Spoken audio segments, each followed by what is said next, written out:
Hey guys, it's Poochie again. Right now we're going to get into Module 4, Part 4, which is dealing with trolls, lowballers, and burnout. Bad things.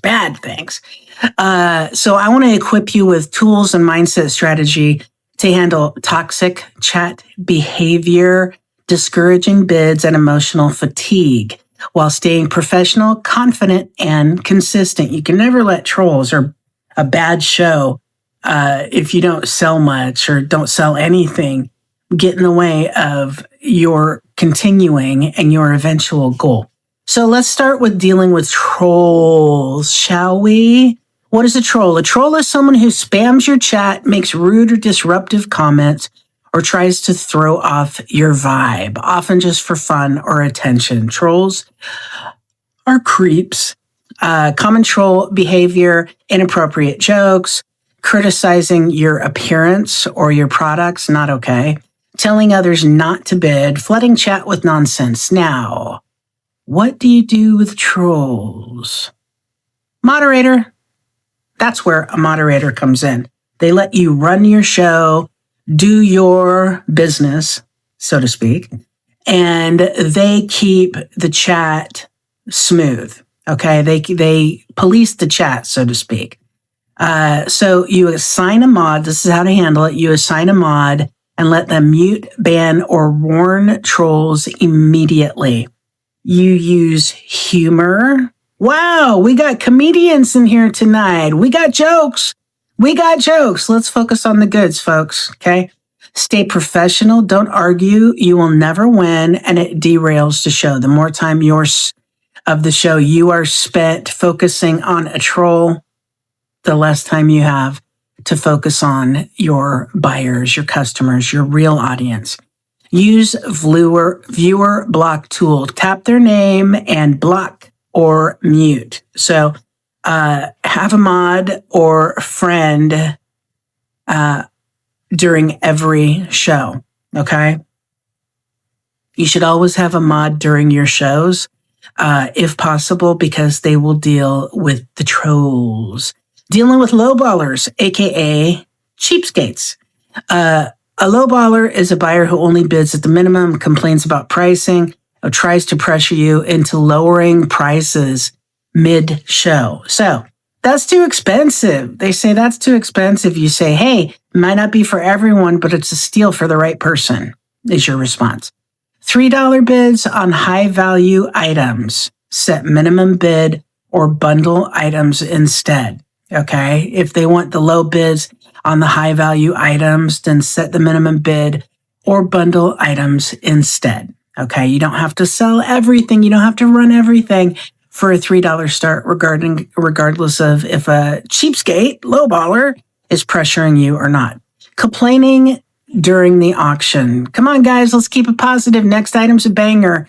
You should never have to do this if you have a mod, because they keep track of it all behind the scenes, kind of.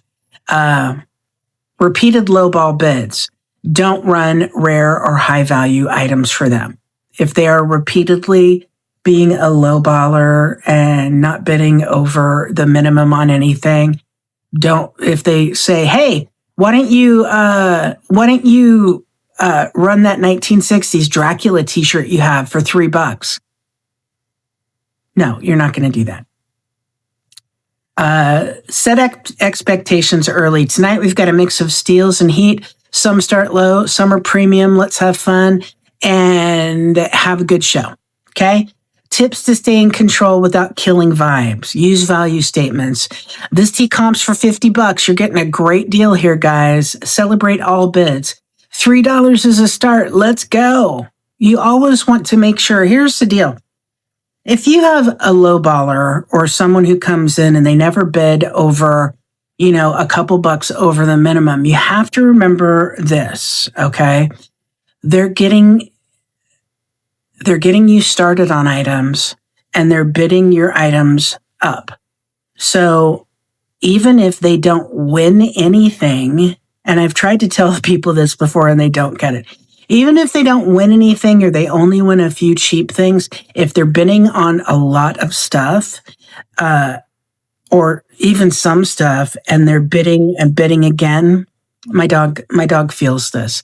Then they are making you money. Even lowballers can make you money, because if they're bidding on stuff and people are having to outbid them, they're increasing your bottom line. They're increasing what items are selling for, and that's what you want. Don't pressure, create FOMO instead, fear of missing out. Remember, people don't want to miss out.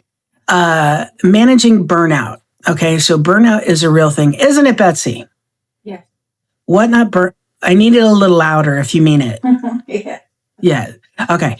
Burnout warning signs: feeling drained or dreading your next show, low energy during streams, losing passion for sourcing or prepping, comparing yourself constantly to other sellers, questioning if it's worth it. Believe me, on WhatNot, this probably happens more than any other platforms. Causes of burnout. Are you overbooking your shows? Are you doing just too many that you can't handle? If you can only handle twice a week, once a week, then only schedule twice a week or once a week. You don't have to, as long as you keep the consistency of once a week, same time, same day, same place, people will find you. But don't overbook, don't overextend yourself. Unrealistic expectations. Do you go on your first show and think you're going to sell $3,000 and everything's going to sell? Most likely that's not going to happen. If you don't take days off, got to take days off. You got to recharge your engine. Toxic chat or low sales days. Okay. If the chat is toxic, if you have a show or two shows that are bad, it may lead to burnout, shipping stress, and buyer pressure. You want to make sure you don't bite off more than you can chew. So don't do more shows than you can handle. If you can't handle the live schedule, if you can't handle the shipping schedule, then step back, only do what you can handle, okay? When you get to the point where you're so successful, you notice I said when, not if. When you get to the point where you're so successful that you need help, you can hire people part-time to help you package. You can hire people part-time to take things to the mail for you if you don't have mail pickup in your area. So how to recover and prevent burnout, okay? Strategy: set boundaries. I stream 2 times a week, not every night, okay? That's a great one. You have to have time for yourself and for your life. Don't make WhatNot and selling on WhatNot your entire life. Batch prep days. This reduces daily pressure, so you can prep batches and prep shows on certain days.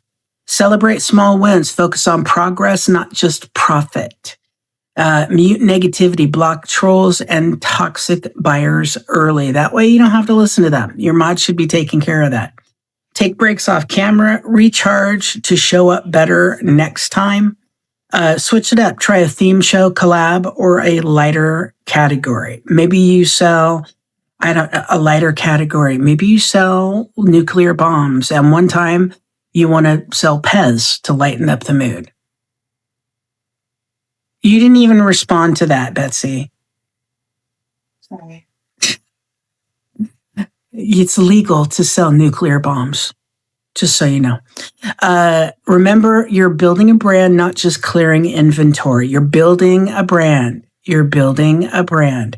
So burnout reset script, you can share it with your community. Hey fam, taking a little break to reset, restock, and come back better. Appreciate y'all always supporting. Back soon with some heat.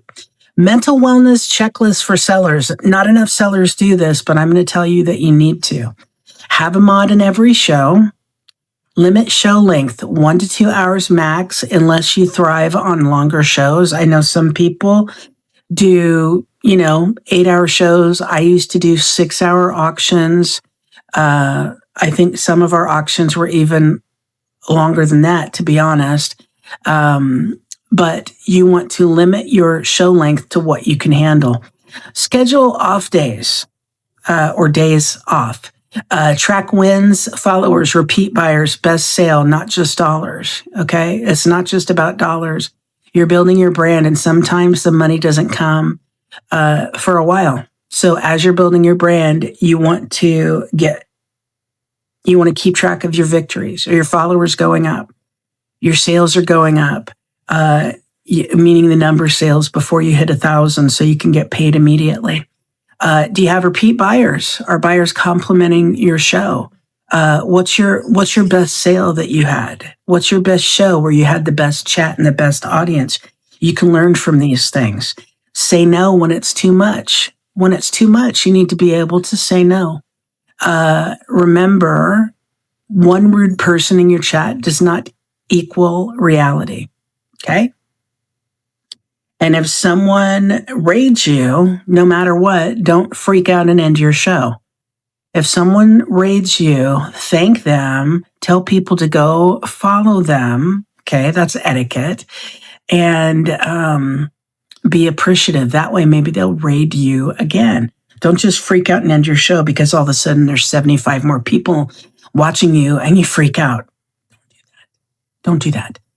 Final thought. Trolls want attention. Low ballers want your power. Burnout wants your business to stop. Don't give any of them what they want. Stay focused, protect your peace, and show up for the ones that value you. The other ones do not matter. So that is it for this module part.